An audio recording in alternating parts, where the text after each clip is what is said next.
Quarta-feira abençoada, boa noite. Nosso culto de campanha. Campanha é um termo militar, né? Uma guerra é feita de muitas batalhas e essas batalhas elas estão dentro de campanhas, né? Então você tem uma campanha para tomar determinada região e muitas batalhas podem acontecer. Por isso a igreja ela usa a expressão campanha. Estamos em guerra, é uma guerra espiritual. E nós não estamos podendo nos encontrar no nosso templo às quartas-feiras ainda. Sinceramente, não penso que tão rapidamente a gente vai poder fazer isso. Não muda o fato de que nós continuamos em guerra espiritual. E que nós precisamos estar renovando a nossa fé, a nossa postura em Deus, com muitas batalhas nessa campanha que nós temos sido despertados por Deus para ganhar esse mundo para o entendimento que Jesus Cristo é a paz entre os homens e Deus e a paz de Deus entre os homens de boa vontade na terra. Nessas campanhas, o Senhor, na sua misericórdia, opera livramentos e milagres extraordinários, testemunhando da sua presença na igreja.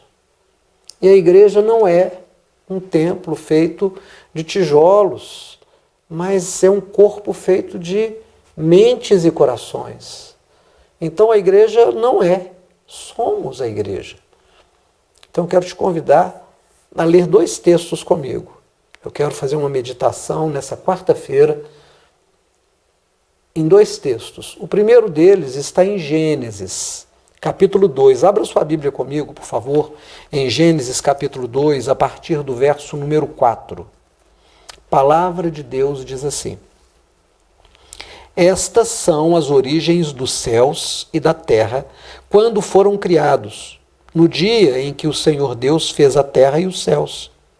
Toda a planta do campo ainda não estava na terra, e toda a erva do campo ainda não brotava, porque ainda o Senhor Deus não tinha feito chover sobre a terra, e não havia homem para lavrar a terra. Um vapor, porém, subia da terra e regava toda a face da terra. Formou o Senhor Deus o homem do pó da terra e soprou em seus narizes o fôlego da vida. E o homem foi feito alma vivente. Segundo texto que eu quero convidar você, junto comigo, a ler, está em Lamentações de Jeremias. Lamentações de Jeremias, no capítulo número 3, verso 25 até o 30. Lembrando que Lamentações de Jeremias vem depois do livro de Jeremias, que está depois do livro de Isaías. Então você abre ali, folheia, se não tem essa intimidade, vai encontrar Isaías ou Jeremias e já sabe que está um pouquinho para frente. Capítulo 3, verso número 25. Bom é o Senhor para os que se atêm a Ele, para a alma que o busca. Bom é ter esperança e aguardar em silêncio a salvação do Senhor. Bom é para o homem suportar o jugo na sua mocidade, assentar-se solitário e ficar em silêncio, porquanto Deus o pôs sobre ele. Põe a boca no pó, talvez assim haja esperança. Dê a face ao que o fere, farte-se de afronta. A linguagem do Gênesis que nós lemos fala que Deus soprou nas narinas de uma espécie de boneco que ele havia feito do pó da terra, e o homem passa a ser alma vivente. Perceba que o homem não passa a ter alma vivente. É muito interessante porque numa das parábolas de Jesus, Jesus fala de um homem que alargou seus campos, aumentou a sua produção e teve uma super safra, ficou muito rico. E ele diz, né? Ah, minha alma, tens muitos bens. Ele fala com ele mesmo, como uma terceira pessoa. Muitas pessoas acreditam que podem perder a sua alma. Até uma linguagem de alguns versículos bíblicos, né? Que adianta o homem ganhar o mundo inteiro e perder a sua alma. Esse pronome possessivo, né, minha alma, sua alma, dá a ideia de uma propriedade de algo que eu tenho, como por exemplo, a minha carteira, a minha caixinha de óculos, a minha Bíblia, o meu par de óculos, a minha alma. Então tem eu e tem a minha alma. A minha alma como alguma coisa deslocada de mim. Por isso o cara diz, ah, minha alma, come e bebe. Né? E muita gente tem essa ideia, mas perceba que a narrativa do Gênesis diz assim, soprou o Senhor Deus nas narinas desse boneco feito do pó da terra e ele passa a ser alma vivente. É naquele momento que esse ser eterno em Deus, ele se desloca para esse mundo material e ganha uma consciência de materialidade, ganha uma consciência de existência na materialidade. Então ele tem o corpo como um veículo com o qual ele vai entrar em contato com toda a natureza criada, que ao mesmo tempo é parte constitutiva de um ser indivisível, porque nada se cria, nada se perde, tudo se transforma, e quando se transforma volta à sua origem, que é o próprio Deus. E esse boneco passa a ser alma vivente, mas o que é que marca a entrada dessa personalidade na vida, a transformação desse ser inanimado em ânimo, em alma, em vida? O sopro de Deus. O sopro de Deus. Não é? Quando você estuda leis, você percebe, no Brasil hoje, nós temos uma coisa a ser solucionada. Nós temos um pequeno problema. Nós temos um dos códigos de leis do Brasil que define a vida como a característica da respiração. A respiração, o ser está vivo. Respirou, estar vivo. Quando o neném sai de dentro da mãe, aquele médico, aquela pessoa que faz o parto, dá um tapinha no menino para que ele respire, para que ele chore, vai expelir o líquido amniótico que está ali e ele vai então fazer... vai ter o fôlego de vida. Salvo engano meu, o Código Civil vai definir isso. Mas nós temos o reconhecimento de um Conselho Federal de Medicina, de uma associação médica, de um órgão de classe, que diz que a vida se caracteriza pela funcionabilidade do cérebro. Então, se houve uma morte cerebral, entendem que morreu, mesmo que o corpo esteja respirando. Então, quando fala de atividade cerebral, fala-se de vida. Quando se fala de respiração, também se fala de vida, no entendimento dos homens. A linguagem bíblica fica com a primeira. Por que o homem passa a ser alma vivente? Porque é como se Deus tivesse feito um parto e a terra, né? A terra dá o corpo e Deus tira da terra e por fim esse novo ser respira. O que eu quero te dizer com isso?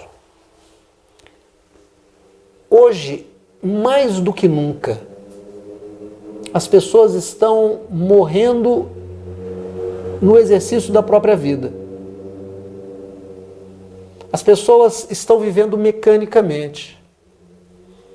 E por causa dessa vida mecânica, acorda, trabalha, compete, concorre, come mal, descansa mal. E quando eu falo come mal, não estou dizendo que coma de uma forma de deficiência nutritiva, não. Às vezes até com excesso. Mas as pessoas estão nervosas, estressadas. E eu vou te dizer uma coisa. A pessoa faz a sua própria doença. Ela faz a sua própria doença. Ela faz a sua própria doença quando ela entra num estado de falência da sua vontade inconsciente de viver e ela produz a doença.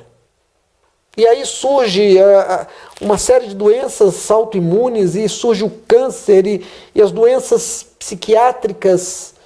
E qual é a resposta da ciência? É uma resposta mercadológica. É um médico que cobra uma consulta cara, que faz da doença o seu poço, de onde ele vai tirar a sua água.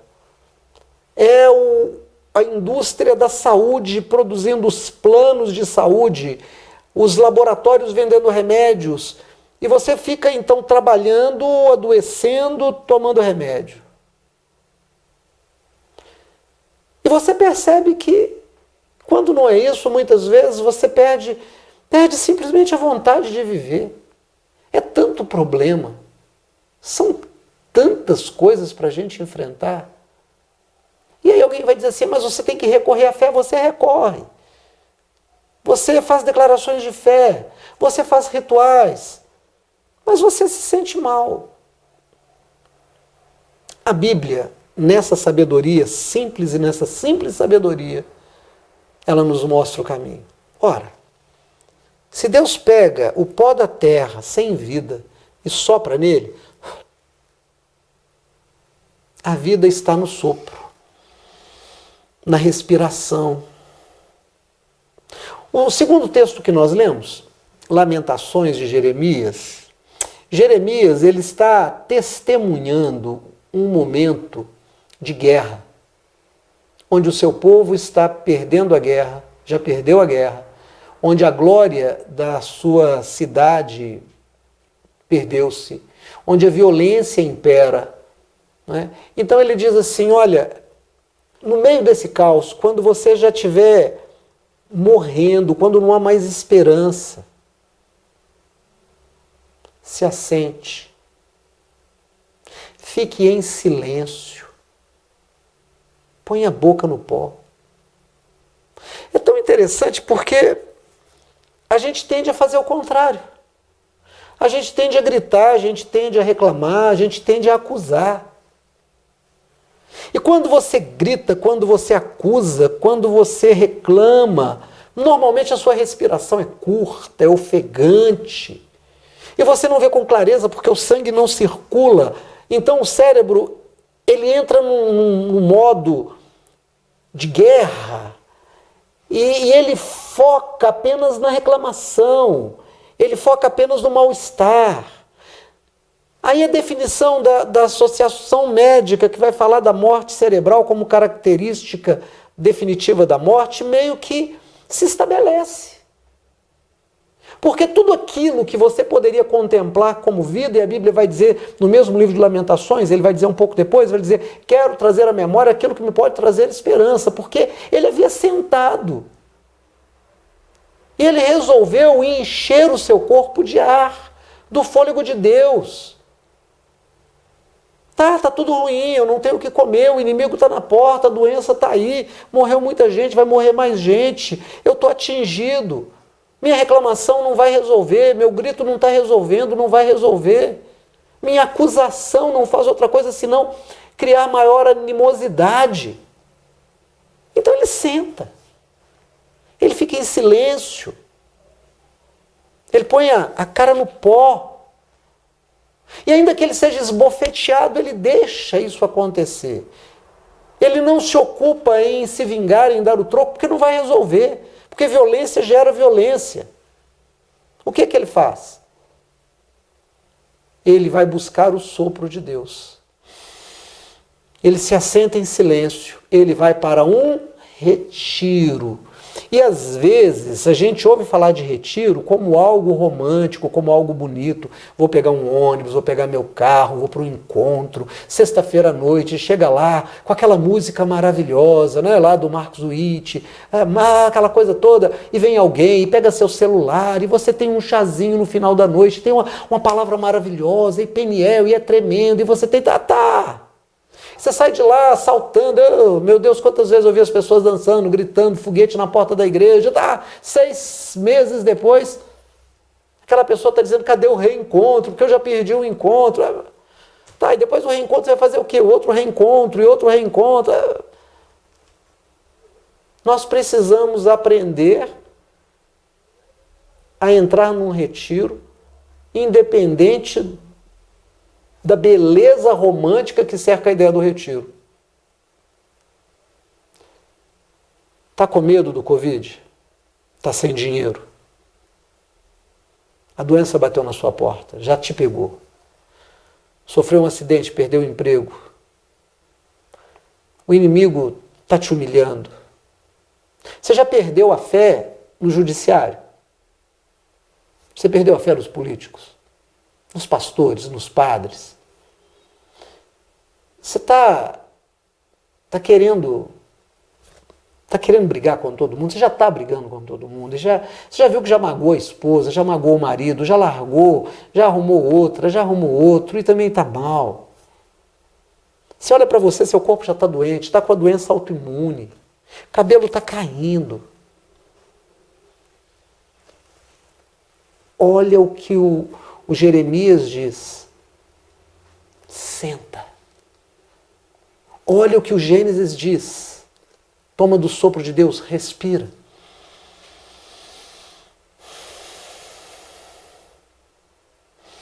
Não fala nada. Venha se nutrindo da vida. Deixe o seu cérebro se acalmar. E quando acontecer da sua mente se acalmar, pode ser que venha uma onda de choro, chore. Pode ser que venha um sono, durma. Pode ser que venha uma melancolia. Então fique cheio dela. Vai passar.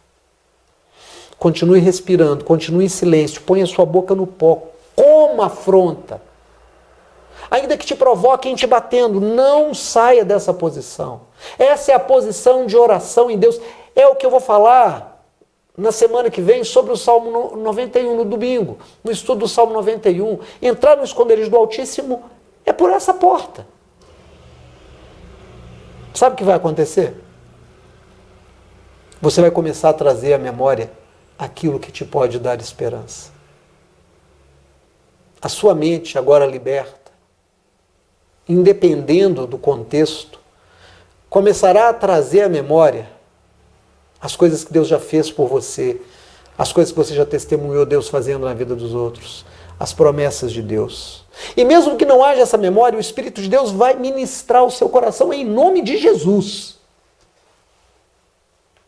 E uma paz que excede a todo entendimento, porque vai ser uma paz que vai brotar do caos, como uma flor de lótus brota do lodo, branca, incorruptível.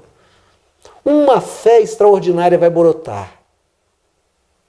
E você vai estar com tanta paciência em Deus, que Ele vai estender a mão e vai tirar você de um lamaçal e vai te colocar sobre a rocha.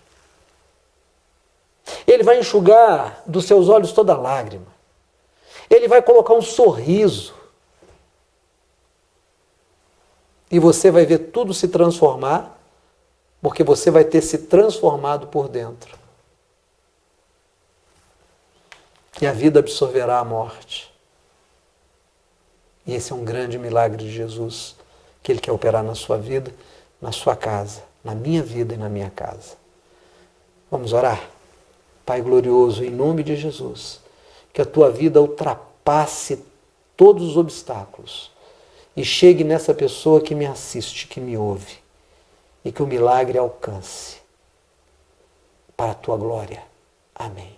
Que a graça do Pai, do Filho e do Espírito Santo seja conosco, povo de Deus, hoje e sempre. Amém. Vamos em paz.